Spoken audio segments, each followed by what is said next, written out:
आपको ऐसा क्यों लगता है कि आप ड्राइंग या स्केचिंग नहीं कर सकते? आप कर सकते हैं, लेकिन आपको ज़रूरत है तो सिर्फ कुछ बेसिक सीखने की।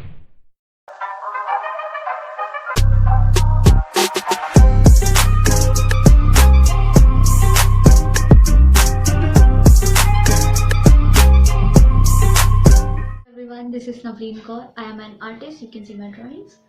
I am a newbie on YouTube. I would really appreciate if you like this video and subscribe to my channel, and you can also follow me on Instagram. Yes, here.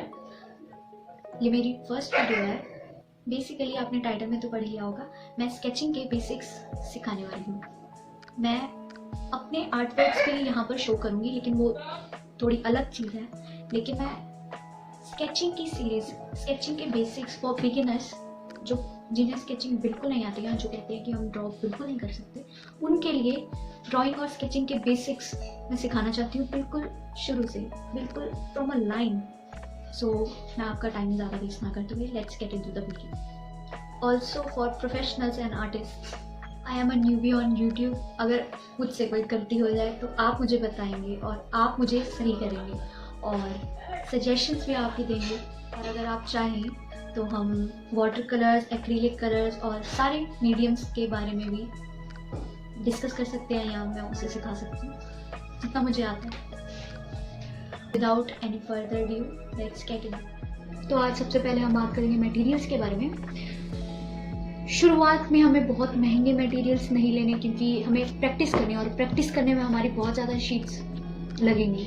तो हम इसे pocket friendly रखते हुए फिलहाल cheap products ही use करेंगे। सबसे पहले हम बात करेंगे पेपर के बारे में। पेपर हमें अभी बिल्कुल फ़िलहाल बहुत पॉकेट फ्रेंडली लेना है। ये 5 रुपीज़ वाली A3 शीट है। पेपर में बहुत सारी आपको क्वालिटीज़ और ब्रांड्स मिल सकते हैं, जैसे टेक्सचर्ड पेपर या GSM, उनके टेक्सचर में डिफरेंस होता है। ये फिलहाल अब हमारा आइवरी शीट है 5 रुपीज़ वाली, और ये स्मूथ पेपर की कैटेगरी में आती है। सेकेंड, हमें चाहिए pencils, erasers, these are called paper stumps, sharpeners, या you can use blades. Pencil सबसे इम्पॉर्टेंट है। पेंसिल्स ये हमें बहुत ज़्यादा नहीं लेनी है, जैसे स्टेडलर की, वो हम लेंगे लेकिन अभी बाद में। पेंसिल्स के भी काफ़ी सारे नंबर होते हैं, जैसे 2B, HB, 3B, और ये फैबर कैसल का एक पेंसिल का सेट है। इसमें 2B, 3B, 4B, 6B और 8B की सारी 6 पेंसिल्स का सेट है। अब पेंसिल्स में ये नंबर्स क्या मायने रखते हैं? HB का मतलब होता है, जैसे H का मतलब होता है हार्डनेस और B का मतलब होता है ब्लैकनेस। जितने बड़े नंबर की पेंसिल होगी उतनी ज़्यादा वो डार्क होगी। You can see chart here. Second हम आएंगे इरेजर्स पे। इरेजर हमें बहुत ज़्यादा अभी महंगे नहीं लेनी, नॉर्मल इरेजर भी यूज़ कर सकते हैं। मेन स्टम्प्स जो नए हैं या जिनको बिल्कुल नहीं पता, स्टम्प्स होते हैं जैसे हमने कोई शेडिंग की, फॉर एग्जाम्पल स्टम्प हमें इसे ब्लेंड करने में हेल्पफुल होता है। और ये पेपर स्टम्प्स आपको बाहर से मिल भी सकते हैं, लेकिन मैंने इसी पेपर को फोल्ड करके उसको आगे से कट करके खुद ही बनाए हैं। अब सबसे पहले हमें क्या सीखने की ज़रूरत है? जैसे बहुत easy, you can draw circles. आपको इनमें फिल इन करना है, दिस लाइक दिस। अच्छा, ये आपकी सर्कल्स की प्रैक्टिस डन हो गई। अब आपको करने हैं लाइंस की प्रैक्टिस। लाइंस जैसे vertical lines, plus horizontal lines.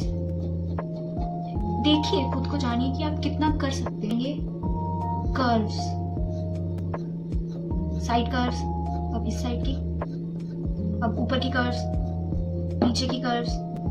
इससे थोड़ा हाथ स्मूथ हो जाएगा। इसे आप यकीन मानिए, चाहे आप कितने भी बड़े आर्टिस्ट हो जाएं, आप रोज ऐसी, आज भी कई आर्टिस्ट जो बहुत अच्छी जिनकी स्केचिंग होती है वो रोज ऐसी एक्सरसाइजेस करते हैं, इसे हम एज अ एक्सरसाइज मान सकते हैं। लाइंस और कर्व्स आपने कर ली, उसके बाद आप सर्कल्स खींच के उसमें फिल कर सकते हैं। इसमें आप फिल करके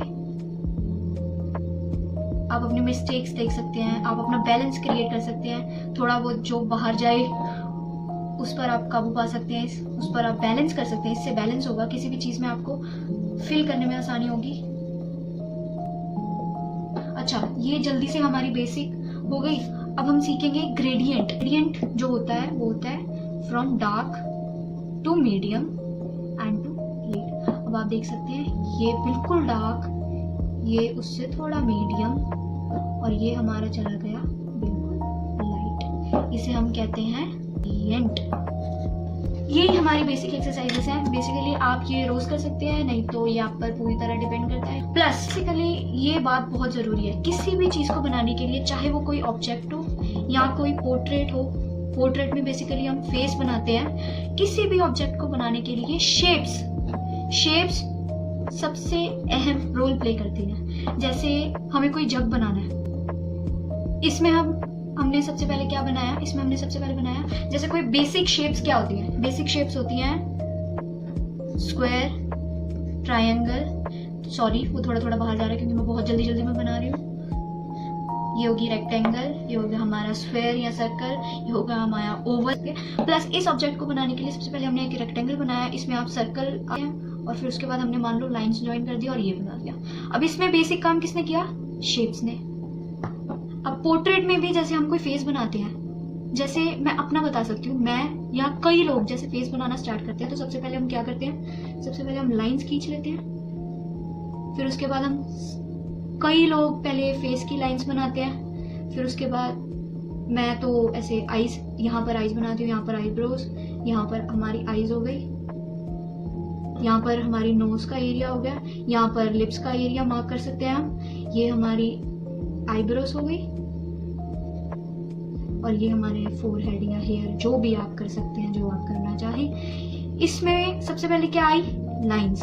और ये जो सारी चीजें हैं ना, इसमें धीरे धीरे आएंगी। अब इसमें ये तो हमने बहुत ही रफ 1 सेकंड में 5 सेकंड्स में बना दिया, लेकिन इसमें बहुत सारी बेसिक, इसमें आगे जाके हम सीखेंगे। अगर आपने कभी भी कुछ भी बनाना है, कोई ऑब्जेक्ट बनाना है, कोई पोर्ट्रेट बनाना है या कुछ भी, उसमें अगर आप शेप्स देखना, खुद से देखना, हर चीज में शेप्स देखना सीख गए तो आप बहुत आसानी से सब कुछ बना सकते हैं। अब इन्हीं शेप्स को ध्यान रखते हुए हमने एक स्केच बनाया।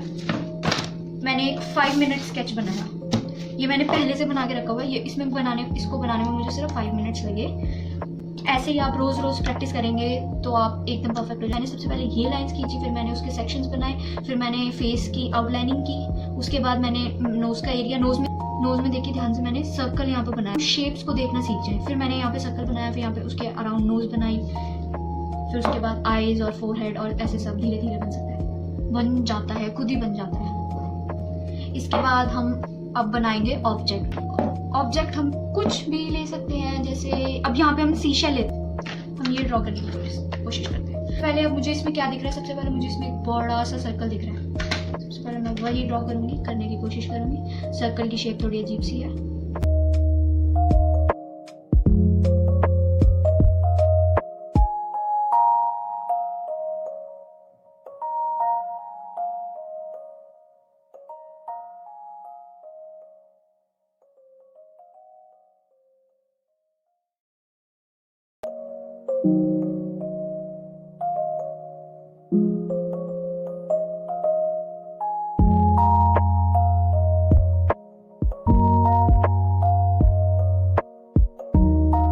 बन गया। ये हमने कुछ भी नहीं किया, सिर्फ एक सर्कल के अलाउंग हमने ऐसे फॉलो किया बस। आप भी जो कहते हैं ना कि हम नहीं बना सकते, हर चीज में शेप देखना सीखिए। हर चीज में जब आप शेप देखना सीखेंगे आपको पता भी नहीं चलेगा, आपको खुद ब खुद सब कुछ बनता जाएगा, खुद ब खुद सब कुछ खुद ब खुद बनता जाएगा। और प्लस सबसे बड़ी बात, जब आप प्रैक्टिस करेंगे, प्रैक्टिस करने वाले कभी भी पीछे नहीं रहते। अब बस हमने कुछ भी नहीं करना, यहाँ पे हमने बस यहाँ पे शेडिंग वगैरह दे देनी है।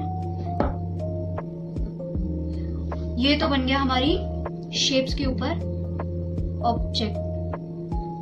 हमने शेप्स को ध्यान रखते हुए यहाँ पर ऑब्जेक्ट बनाया है। प्लस हमारी सबसे मेन बात,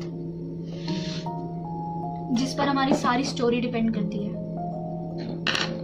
आप मुझे खुद बताइए, यहाँ पर लाइट है, मेरे हाथ पर लाइट है, मेरे हाथ पर लाइट पड़ रही है, यहाँ ये एरिया डार्क है, ये लाइट है, और इसीलिए यहाँ पर लाइट की प्रेजेंस है, हम यहाँ पर रोशनी है, तभी हम किसी चीज को देख सकते हैं। अगर यहाँ पर बिल्कुल लाइट नहीं होगी, अगर बिल्कुल अंधेरा होगा तो आप कुछ देख पाएंगे नहीं ना। तो हमें सबसे मेन बात क्या होती है, ड्राइंग तो हमने कर ली, अब ड्राइंग ये लाइफ मतलब रियल तब लगेगी, थोड़ी रियलिज्म की तरफ हम तब जाएंगे जब हम इसमें लाइट के अकॉर्डिंग, जैसे जो हमारी रेफरेंस होगी उसके अकॉर्डिंग अगर हम उसमें शेडिंग करेंगे। शेडिंग सबसे बड़ी बात है। जैसे हमने यहाँ पे ग्रेडियंट सीखा, ग्रेडियंट इसीलिए सीखा, ये डार्क है, ये थोड़ा मीडियम है, ये सबसे लाइट है। अब हमें इसमें शेडिंग करनी है। सिंपल सी बात, शेडिंग आपको पता ही होगी, कभी ना कभी सबने तो की होगी, और शेडिंग करने में मुझे तो पर्सनली बहुत मजा आता है। अब इसमें मैंने यहाँ पर लाइट था, यहाँ पर मैंने लाइट किया, यहाँ पर डार्क किया। अब इसमें यहाँ पर मीडियम है, अब यहाँ पर हम मीडियम सबको पता होता है कैसे उनको हाथ रखना है या कैसे अपना हाथ कंट्रोल करना है, बट फिर भी मीडियम के लिए हम थोड़ा हल्का हाथ यूज करेंगे, बिल्कुल लाइट के लिए हम बहुत हल्का हाथ यूज करेंगे, और डार्क करने के लिए हम हाथ को बिल्कुल दबा के प्रेशर से करेंगे। अब यहाँ पर हमने सबसे पहले ये सी शेल, हमें उसकी शेप, उसकी लाइट, उसको शेड करना है।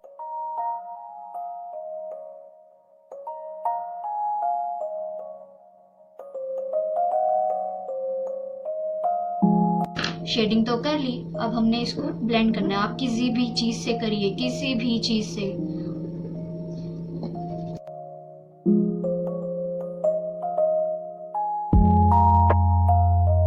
ब्लेंड करने के बाद हम एक बारी इसकी डिटेलिंग और कर देंगे।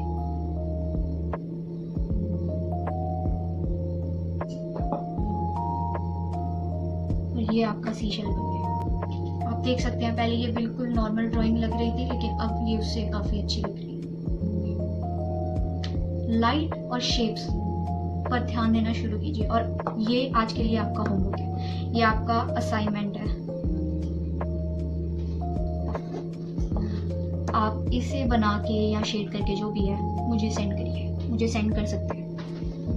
That is it for today guys.